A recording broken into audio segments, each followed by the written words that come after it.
আমি প্রায় ৪-৫ মাস আগে একটা ভিডিও করেছিলাম।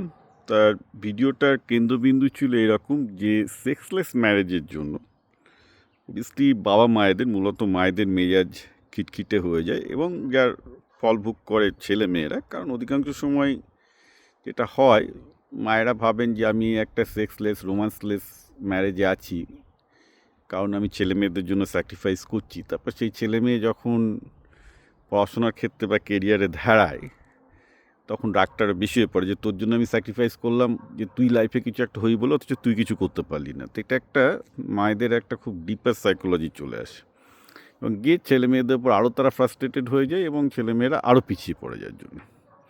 এটা একটা খুব সিরিয়াস প্রবলেম। ওকে, এখন এটা নিয়ে অনেকে আমাকে অনেক কিছু উল্টোপাল্টা বলেছে, বাট আমি বাঙালি সমাজকে পাত্তা দিই না, সেটা অন্য ব্যাপার।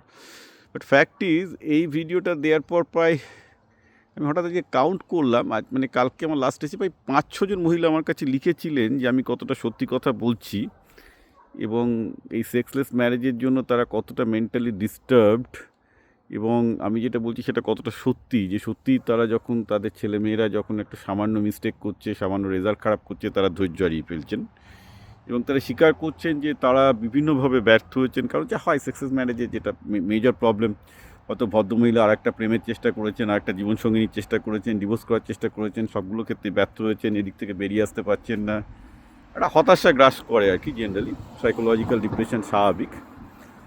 তো এইটা করতে গিয়ে আমি একটা জিনিস হঠাৎ খেয়াল করলাম, and this is again my observing mind, যে আমি মহিলাদের কাছ থেকে 5টা কমপ্লেন পেয়েছি, কিন্তু কোনো পুরুষের কাছ থেকে কোনো কমপ্লেন পাইনি। কারণ সেক্সলেস ম্যারেজে মহিলারা থাকলে তো সেক্সলেস ম্যারেজে ছেলেদেরও থাকার কথা না, একটু 50-50। তারপর আমার হঠাৎ খেয়াল হলো, না, ছেলেদের হয়তো বাঙালি সমাজে তো অ্যাডভান্টেজ আছে যে ঠিক আছে, তাদের তো প্রফেশনাল মহিলা আছে, প্রচুর সেক্স ওয়ার্কার আছে, তাদের কাছে যেতে পারে। মেয়েদের পক্ষে সেক্স ওয়ার্কার হায়ার করা বা এই করা বা সমাজ অতটা ওপেন নয়, so this the problem. So maybe যার জন্য সেক্সলেস ম্যারেজে যেসব পুরুষ আছেন তারা হয়তো অতটা প্রবলেম ফেস করেন না, because they have alternative ways, professional ways. কিন্তু মেয়েদের ক্ষেত্রে সেরকম তো কোনো সিস্টেম নেই। So maybe that's why they are getting more frustrated, এবং যার জন্য তাদের ক্ষেত্রে প্রবলেমটা আরও রুটে চলে যাচ্ছে এবং আলটিমেটলি আসরটা বা এফেক্টটা পড়ছে তাদের ছেলে মেয়েদের উপর। অ্যান্ড অনেকে এর সমাধান খুঁজছেন। এখন দেখুন, এই সমাধান করার মতো ক্ষমতা তো আমার কাছে নেই। I don't know. আমি এই জন্যই লোকজনকে হান্টার হতে বলি, শিকারী হতে পারি। কারণ যে শিকারী, সে চাকরির ক্ষেত্রেই হোক, পার্টনার খোঁজার ক্ষেত্রেই হোক, কোনো না করতে তার নিজের সলিউশনটাতে নিজেই খুঁজে বার করতে পারে। এখন এগেন আমাকে সেই আবার ব্যাক টু টিউশন সমাজ যেতে হবে। টিউশনই তো শেখাবে না। যারা সেলফ স্টাডি করেনি বা যারা নিজেদের প্রবলেম কখনো সলভ করেনি, তারা সবসময় লাইফে স্টাক হয়ে থাকবেই। অর্থাৎ ডিপার রিয়েলাইজেশন, আমার একটা গভীরতম রিয়েলাইজেশন হচ্ছে এই, যে যারা এই টিউশনির চক্করে পড়ে আছে চিরকাল, বাবা মা যা বলছে করছে, মাস্টারমশাই যা বলছে করছে, তারা কিন্তু জীবনের চাকরি বাকরি প্রবলেম তো ছেড়ে দিন। আমি তো দিন রাত পাই, স্যার এই পড়বো না, ওই পড়বো, এই পড়বো না, ওই পড়বো। আরে বাবা, আজকালকার দিনে ChatGPT খুঁজলে তো নিজেরাই পেয়ে যাবে। আমি শুধু একটা স্পেসিফিক ইনফরমেশান ChatGPT দিতে পারবে না, গুগল দিতে পারবে না, সে একটু ইনফরমেশান মাঝে মাঝে কিছু কিছু ক্ষেত্রে বলি, রাইট? তার বেশি কিছু আমি বলি না।